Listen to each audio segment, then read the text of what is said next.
L'Inter parle turc, Çalhanoğlu est irremplaçable.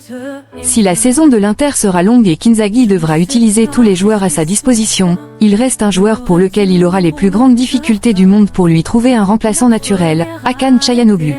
Le meneur de jeu Nerazzurro est l'un des joueurs irremplaçables de l'équipe de l'Inter. L'Inter parle turc, c'est la vérité, la Gazzetta dello Sport.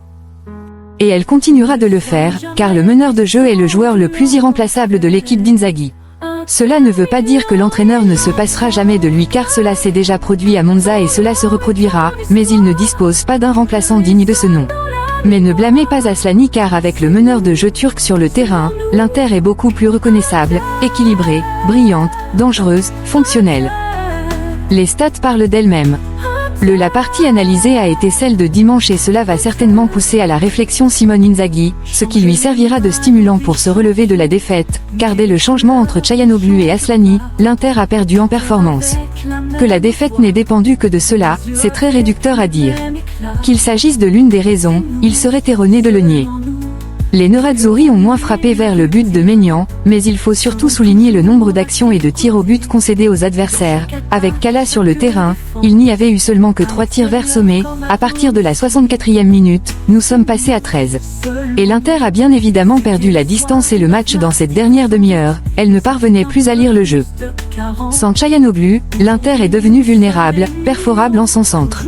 Les compétences de réalisation, de construction et même de finition du Turc sont à souligner à juste titre.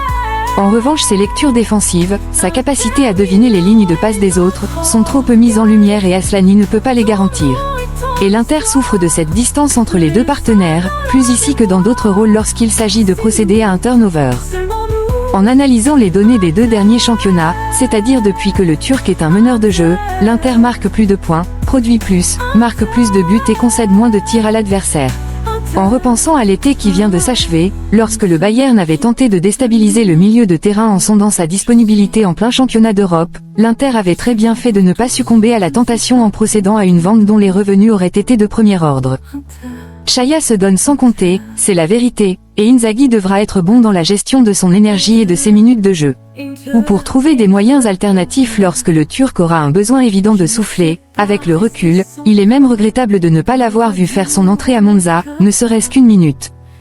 Il vaut mieux regarder vers l'avenir, mieux vaut espérer en une croissance remarquable d'Aslani. L'Albanais dispose d'autres caractéristiques et, comme il se dit à Appiano, son désir d'apprendre est incommensurable. Il devra très certainement travailler sur les phases défensives voire dans l'accélération de la distribution du ballon, 2 secteurs où Chaya excelle. Le Turc est un maître du jeu à 2 touches.